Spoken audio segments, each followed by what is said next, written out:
E aí, pessoal, aqui é Diego Carneiro e hoje a gente vai falar um pouquinho sobre experimentos controlados randomizados. Na verdade, eu estou fazendo um curso promovido lá pelo J. Paul, que ele fala sobre randomização. Então, eu tomei aqui os slides deles emprestados para tentar conversar um pouquinho com vocês aqui sobre isso. Só dando os créditos, né?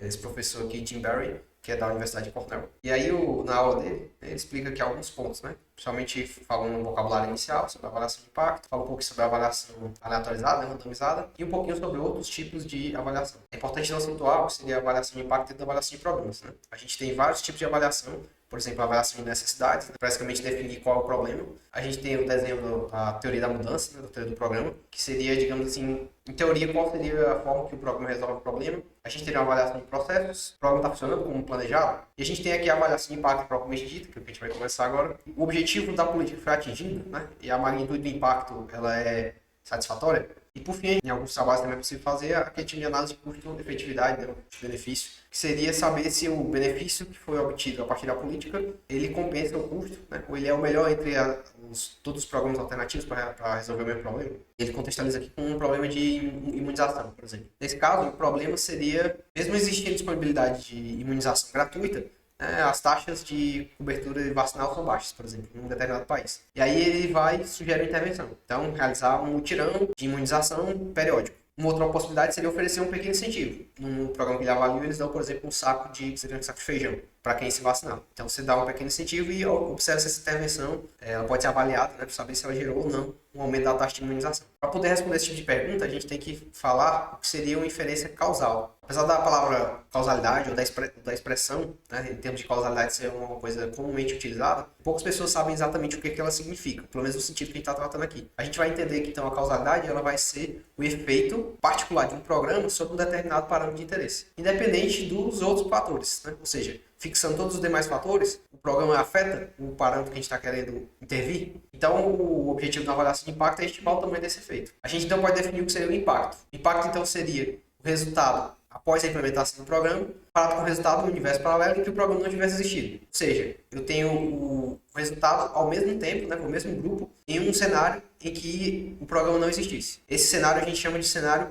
contrafactual. Então imagina aqui o seguinte problema, né? Suponha que nós estamos olhando aqui as taxas de imunização ao longo do tempo. Então a gente vai observar ela crescendo, a partir de determinado momento o programa inicia e as taxas continuam crescendo dessa maneira. A gente poderia estar tentado a observar essa diferença aqui de inclinação, né, e inferir que o programa aumentou as taxas de imunização. Só que, na verdade, a gente tem que imaginar o que aconteceria nesse período pós-tratamento se o programa não tivesse acontecido. Então a gente poderia ter um cenário que as taxas continuassem crescendo conforme elas vinham crescendo antes, só que o programa gerou um crescimento extra. Então a diferença entre o cenário hipotético sem o programa e o cenário com o programa vai ser o que a gente chama de impacto. Note que o contrafactual poderia ser totalmente diferente, né? Sem o programa, poderia ter um aumento muito maior, né, da taxa de vacinação e o programa fez com que essa taxa caísse. Mesmo observando um crescimento após o programa, isso não necessariamente significa que o impacto dele foi positivo. Da mesma forma, não é porque houve uma queda, né, da taxa de imunização após o programa que o programa teve um impacto negativo. Uma vez que é possível que o cenário contrafactual já tivesse caído de qualquer forma, independente da intervenção do programa. E o que o programa fez, na verdade, foi aumentar um pouquinho, né, ou reduzir o tamanho da queda, de modo que o impacto verificado, vai ser essa diferença, não seria positivo. Então, o contrafactual pode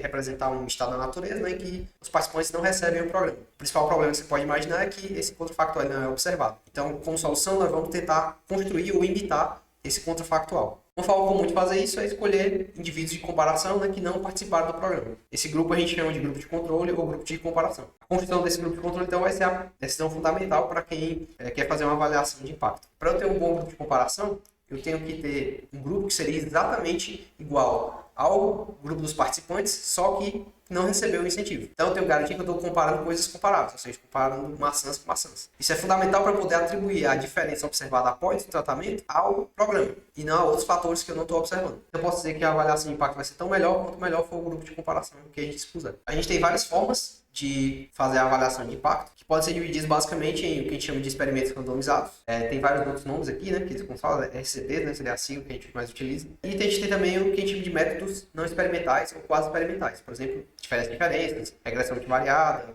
propensity score match, variável instrumental e regressões contínuas são exemplos de métodos não experimentais ou quase experimentais. Aí ele dá um exemplo aqui de um programa indiano, né, chamado Balzac. Basicamente eles verificaram que o tamanho das classes era muito grande e aí eles propuseram algumas intervenções. Então basicamente a ideia seria contratar pessoas, né, da comunidade para poder fornecer aulas para esses estudantes. Como indicador de resultado, né, foram feitos um teste antes e depois do programa. Então seguindo a ideia de avaliação randomizada, a gente vai tomar uma amostra, né, dos aplicantes do programa, ou seja, dos alunos, e a gente vai atribuir eles de forma aleatória entre dois grupos. Um grupo que a gente vai chamar de grupo de tratamento, que vai receber o programa, e um grupo de controle, que vai ser os que não receberam o programa. Em função lá da lei dos grandes números, como esses grupos foram sorteados, então eles possuem a princípio as mesmas características, tanto observáveis quanto não observáveis. De modo que o impacto vai ser simplesmente a diferença de resultado do grupo após o tratamento. Uma vez que os grupos são diferentes tematicamente, né, em função da aleatorização, então eu posso garantir que a diferença de resultado entre eles vai se dever simplesmente ao programa e não a outras características não observadas ou não observadas. Se bem realizado, essa aqui é considerada como sendo o padrão ouro das avaliações de impacto. A principal suposição por trás das avaliações de impacto